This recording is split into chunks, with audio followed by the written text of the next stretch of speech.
This week, Conflict Zone is in London, where we caught up with the Foreign Minister of Qatar, Khalid Attiyah. He belongs to the US-led coalition that's been fighting Islamic State. But his own country has been dogged for years by rumours of its own connections with extremists. What's the truth?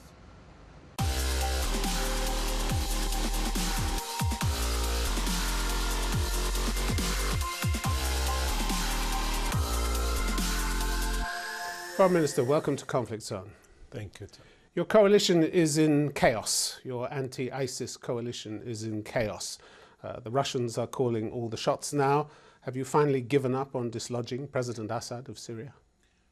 In fact, our position is the same, Tim, since the uprising in Syria, and I don't think there will be a change in our position. It's a failed position, though, isn't it? Well, maybe we have lack of strategy, maybe, but not a failed position, because our position is firm. We supported the Syrian people. We know that they went out calling for their freedom and justice, and unfortunately, till now, they didn't get it. And how can it not be a failed position, Minister, when the Americans put in $500 million to train an army of between 5,000 and 15,000 people, and they were left with 5 active members of this team in Syria? The rest either captured, killed, or gave their weapons to Al-Qaeda. I think the strategy should be changed now, Tim. It's not ISIL the real cause. ISIL is only a symptoms. And I think we should focus more on helping the Syrian to get, as I told you, their freedom. And then when it's toward Bashar al-Assad and Bashar al-Assad regime, then I think the Syrian are capable of defeating all the terrorist group in Syria. So given the choices, isn't it the least bad option, though, to keep President Assad there? He's better than ISIS, isn't he? This is what they want the people to believe, Tim. So you don't mind ISIS at all? No. You'd be happy to see the black flag flying over Damascus? No, not at all, not at all. You cannot leave the Syrian people between the tyranny of the regime and brutality of the terrorist group, and as if the people in the middle. But those are the choices, aren't they? No. There is other choices. The other choices are that we... You tried those and they failed. We wasn't seriously trying to help the people to gain their freedom, to be honest with you. Why weren't you? Why weren't you doing that? You were saying you were doing that. Reluctant, maybe the fears of the future, maybe some of us lack the trust that the people of Syria can rule and can have the Syria which they want, the democratic Syria, Syria inclusive for everyone, and united Syria. I think maybe the fears of the future, which give us this reluctance among the friend of Syria or the allies. But that meant you left a vacuum, and the Russians came in and filled the vacuum. President Assad is not leaving. They're not going to let him down now, are they? And maybe they can do more damage to ISIS than you did. Because you didn't do very much. Let's see it from different perspective, Tim. The Syrian been fighting 5 different fronts since the beginning of the uprising, and nobody defeated them or break their will. So I don't think adding a new comer to Syria will change the picture or will change the intention of the Syrian. But they can destroy ISIS, can't they, the Russians? Well, they can join. There is an ally against ISIS. They could have joined. Russia could have joined the ally against ISIS. But you didn't do anything. But you didn't make any difference. No, but let me tell you something. Non-state actors has been proven since generations that non-state actor cannot be defeated from the air. And what we are seeing, unfortunately, in Syria, which we wish that Russia have joined the international area, but not to go after the moderate opposition. What we saw is that aerial bombardment will not get a result. No, and the Russians are putting so-called volunteer troops now. This is dangerous. If this is true, will be very dangerous. And we have but it may produce some results, the kinds of results that you didn't get. Isn't that the point? We have advised our friends, the Russian friends, that they've been friends to the Arabs since decade, and because of their position, as you know, in Palestine, they should not ruin this, friendship with the Arabs, because being on the ground, it will create more chaos, and this is what we don't want to see. We would like to see Russia the friend of Arab. We would like to see Russia joining the coalition, the international coalition against ISIL, and not by intention or unintention goes after the moderate opposition. Okay, well, it's clear that they're not listening to what you have to say at the moment. We'll have they're on their own path. They're conducting their bombing raids. They're bringing in troops. They brought in tanks. They brought in a lot of material. In fact, they're engaged in the largest Middle East intervention that they have staged in decades. We will keep talking to them. We'll keep speak to them. So we try to pursue them that they join the international coalition and they support the Syrian people, because in the end of the day, the Syrian people will left for Russia and not the regime. So it's better to deal with the Syrian and not to deal with the regime. Regime is short, will not stand for long. Well, the Syrian people are badly divided. There are 1,000 different militia groups there. Pick which one you want them to deal with. They have one goal. They have one goal, though. Maybe there is 1,000. They're fighting amongst each other. They're stealing each other's equipment, Minister. They don't have one goal. No, this is not true, Tim. This is not true. Of course it's true. It's been well documented. If they are doing this, do you think they can stand for the past 4 years against the regime? Let's be logic. They've stood and got nowhere. No, but the results speak for themselves. There are no results. They're still undefeated. And if you see the land which captured by the moderate opposition, I'm not saying about the amount of land, but the sensitivity of the land, you will find most of them are in the opposition, the moderate opposition hands, and not in the regime and not with ISIS. Isn't one of the problems in your region that Arabs are ambivalent towards ISIS, towards Islamic State? You've had a poll on Al Jazeera. It was done in May, conducted for Al Jazeera Arabic. More than 55,000 people across the Arab region responded to the question, do you support ISIS victories in Iraq and Syria? Do you know how many supported, the percentage that supported ISIS? I don't have the figure on Well, it was 81% supported ISIS for the benefit of the region. Only 19% rejected the group. Yeah. It may be a snapshot of opinion, but it means that a large number of Arabs in that region support a movement that murders, rapes, and enslaves women. Maybe most of these people, you know that we are in a coalition against this terrorist group. But maybe more of this polling came from Iraq or from Syria, from people being depressed. In 2007, they fought Al-Qaeda and then they find themselves left alone in the desert for Nouri al-Maliki and his... So you think support for ISIS is understandable? No, not understandable at all, not understandable. But maybe the polling you're talking about came from a source where they feel that they are depressed.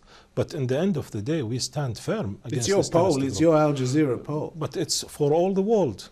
It's open for all the world. You cannot control this. You cannot control the air, you know. But this is the untold story of the Middle East, that there are huge levels of support for ISIS across the region. Not true, not true. As illustrated by this poll. Not true. The ideology is different, Tim. And usually all the Muslims in the region are moderate in our area. So this is not accurate. If you're moderate, Minister, why do you allow hate speech in your mosques? Never. Where did you find News reports earlier this year spoke of a Saudi preacher, Saad Atiq al-Atiq, at your largest mosque, the Imam Mohammed ibn Abdul Wahhab Mosque in Doha. This week? No, in January. The last Friday in January, he was reported to have said this: Allah destroy the Jews and whoever made them Jews, and destroy the Christians and Alawites and the Shiites.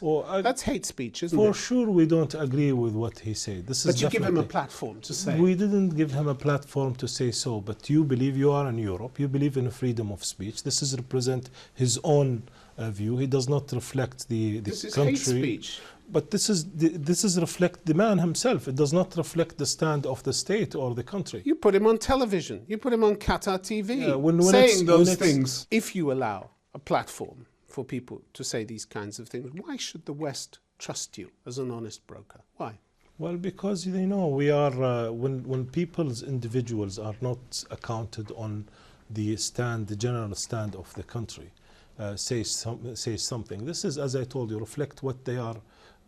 Represent themselves, and they don't represent the country. In the end of the day, The West, when they trusted us, because we have dealt with the West for hundreds of years. The Germans don't trust you. Last August, a German cabinet minister accused you directly of funding ISIS militants. This does not reflect the German government. You know, he is an individual. He's a development minister. He said you have to ask who is arming, who is funding ISIS troops. The key word there is Qatar. And That's they what he apologized. They apologized for what he said. He never withdrew it. Well, but they apologized. His government apologized and said that he does not represent the government, and this is enough for us. Did the Americans also apologize when they accused you of having a permissive terrorist financing environment? Did they apologize for that? Which American? The US Undersecretary for Terrorism and Financial Intelligence, David Cohen, speaking in April last year, he said the US Treasury issued a report saying private fundraising networks in Qatar were using social media to solicit donations for terrorists. Well, we have a tie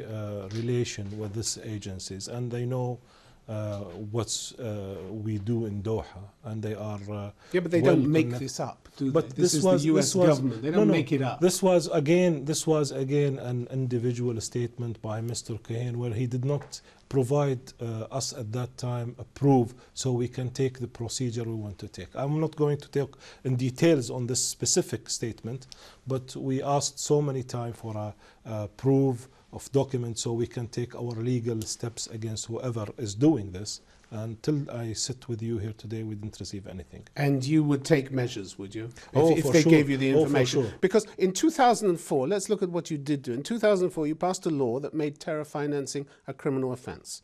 You established a financial intelligence unit. In 2006, you expanded the oversight of charities. But 2 years later, when the IMF came to visit, they found serious deficiencies in the way that you were dealing with these bodies. They wrote, both preventive measures and anti-money laundering supervision are highly deficient. This is after you made a big song and dance about setting up these groups. Action has been taken to investigate terrorist acts in Qatar, but not to investigate their funding. So you set up all these groups and all this mechanism to have a look at it, to appear good, but then you did nothing about it. This is not accurate. If we have... So the IMF got it wrong? You came from a democratic country, and you know that taking someone to court, you need an evidence. You just cannot take people and throw them on court and jail without evidence. So when you have an evidence and this breach of any of the law, action will be taken, I can assure you. Anti-money laundering and terrorist financing inspections, said the IMF, are inadequate, and no sanctions have been imposed on financial institutions for non-compliance with the regulations. Because that's what they wrote in 2008, after you had made such a song and dance about setting up these money laundering and terrorist finance Tim, groups. You cannot pick up a phone and tell me that, well, X is money laundering without giving me a proof, and you wanted me to go and close every entity and throw them in jail because you said so. But they said you did nothing. You did not. They basically said you did nothing. You did not Minister. come forward. You did not come forward with proof. So I can take a. We respect the judicial system in Qatar very much, and we cannot, just tell them to do things without presenting them with proofs, solid proof. You respect the justice system. Oh, of course. Your emir said at the UN General Assembly, the state of Qatar has sought to pursue an advanced policy in the field of protecting and promoting human rights.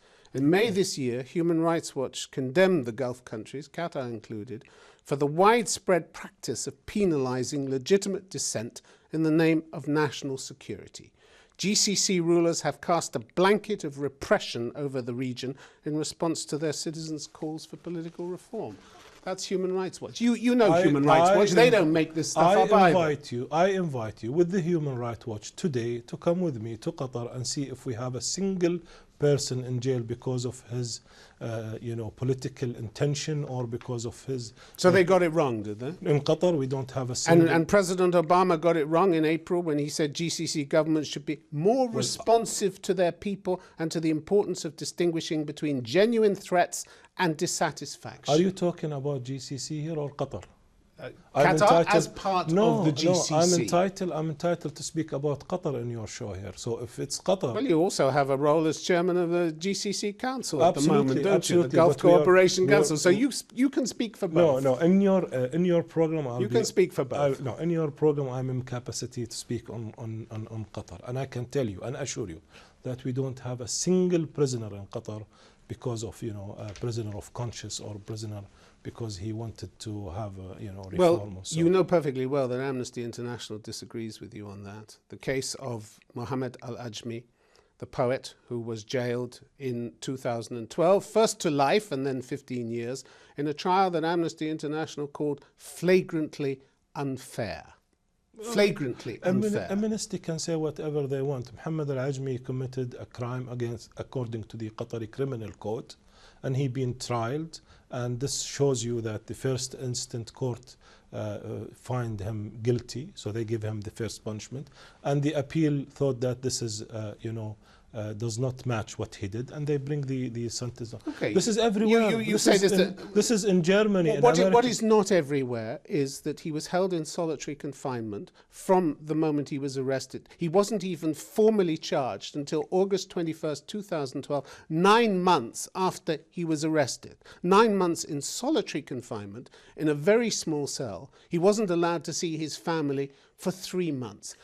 Minister, if you tell me that that's the same everywhere, that simply is not true. No, are we going to argue? Simply are not we true. going to argue Al-Ajmi case here?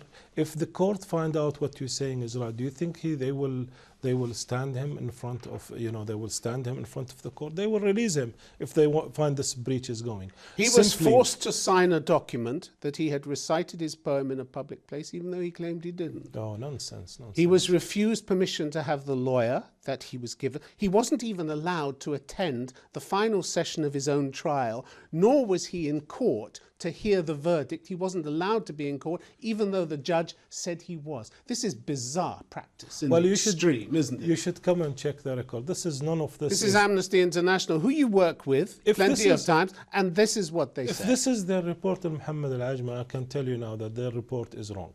Because he has on the what chance. Basis? On what basis on basis of the. So they've made this up. No. You should. You're a very misunderstood country. Tim, you should. Very know misunderstood. No, you should know something. Our judicial system is a public system, so it has to be an open. There is no closed room court in Qatar, and he have his lawyers. He didn't have the lawyer that he wanted. Then come to Doha and I'll show you all the records if you want. Why don't you show them to Amnesty International or any of the organizations around the world who've protested? They were attending. Yes. And are you saying they're lying then? They were attending. They did not reflect what they saw. Are you saying they're lying? No, I said they did not reflect what they saw.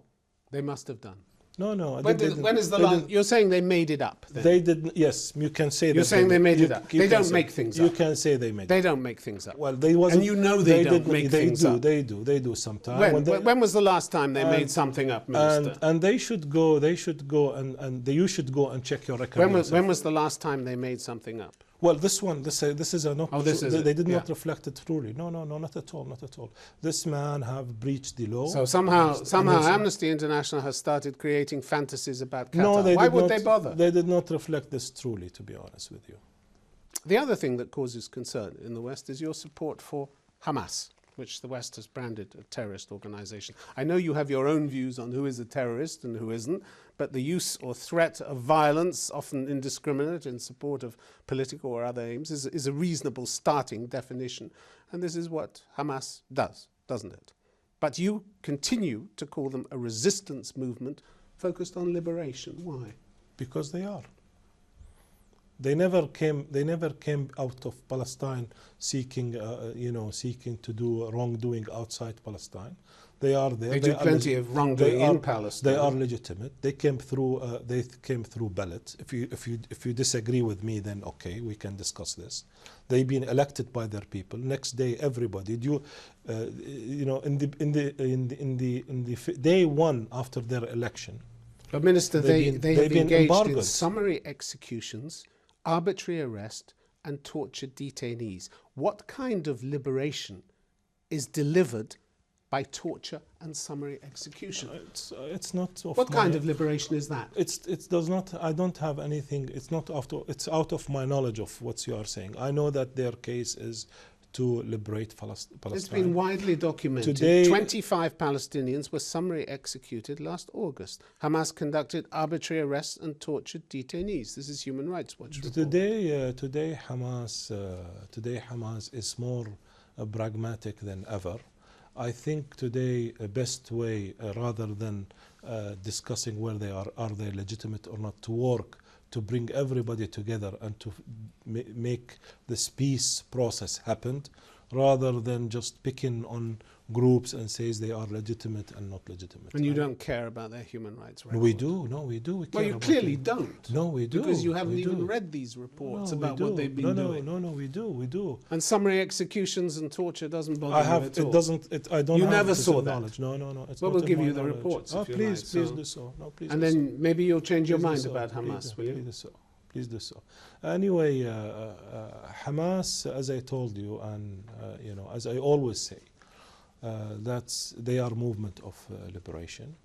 Hamas' intention is to have their own Palestine. Hamas, I think, they are more practical, as I said, and pragmatic than ever. So if we can expedite this peace process, I think they will be part of it.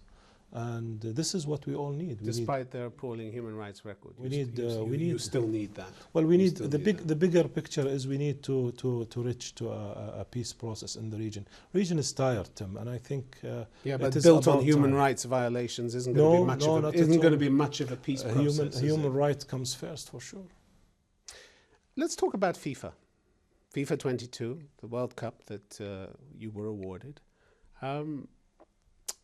US has an investigation into corruption surrounding FIFA. 9 FIFA executives have been arrested. They're also looking at the way in which the World Cup was awarded to both Russia in 2018 and you in 2022. How scared are you that you can be stripped now of this tournament? Because FIFA is swimming in corruption. Literally, it's a byword for corruption, isn't it? Nothing can scare us in Qatar because we have presented the best file for the 2022. FIFA is not yesterday or because of Qatar or Russia when the World Cup they are investigated. This investigation been going for the past 20 years, even before Qatar thinks to have, hosting. Yeah, but now Sepp Blatter has been suspended. Michel Platini has been suspended. What does have Qatar to do with this? We have presented our best file. The head of your former football association was also banned from football, Mohammed bin Hammam. Yeah, he's the Asian association. It has nothing to do with the FIFA file. I can assure. Well, he worked with the bid committee frequently, didn't he? Never. He did. Never worked with the bid committee. Was clearly and was transparent from day one. I can tell you something. Have you read the emails that the Sunday Times produced? Some people from this, or your region cannot digest that a small country like Qatar, Islamic country in the Middle East, can host 2022 Cup. Simply they cannot digest it. Why not? Because we have worked hard to bring this to our region, to bring stability and peace to the Middle East. Middle East is full of youth. I think they deserve to have a World Cup in our region. You said in June, you promised that Qatar would one day show who is behind what you call this campaign against the country. If you've got any evidence, why don't you bring it out? Why don't you bring it out? The time did not come yet. Because if you keep on saying that and you don't produce the evidence, people are just going to think you don't have it. We don't want to. You're bluffing. We don't want to produce. You're bluffing. The evidence. Well, you can say whatever you like, but this is not the time. We have won the 2022. We promised to do the best tournament ever. And we have the best file presented, so this is why we... And the emails that link bin Hammam, your former football official, to the bid committee, like one from an African football association saying, allow me to sign off by humbly requesting you for the 2022 bid committee to consider the legacy of putting up an artificial turf in the north of the country as you embark on the mammoth task, you bin Hammam, embark on the mammoth task of securing the bid. Listen, Tim, Qatar. No matter what you read to me, I can tell you that there was so many investigation on that files, from the public prosecutor in the United States to the special who resigned committee, saying that to the special who committee, resigned saying that his views had been misrepresented. to the special committee they put, and there is no wrongdoing. So we are very confident of our file. We are going to get 2022 simply because we presented the best The file. questions don't go away. I mean, you haven't even read these emails, have you? Well, I know that we have. You haven't even read them. No, I don't. You might be surprised. Tim, at what they say. I don't have to read any emails because I am confident. You don't have to look at evidence. I'm confident of our file. I'm confident. I can, this is. I'm confident there was no corruption. No, despite these emails linking bin Hammam directly to the bid committee. This emails, what you're referring to, does not have to do anything to do with our file. This is an individual and he has nothing to do with our file. 2022 file was the best ever presented to the committee. This is why they won. And we have confidence that it will be the best tournament. Khalid Al-Attiyah, thanks for being on Conflict Zone. Thank you very much. Thank you, Tim.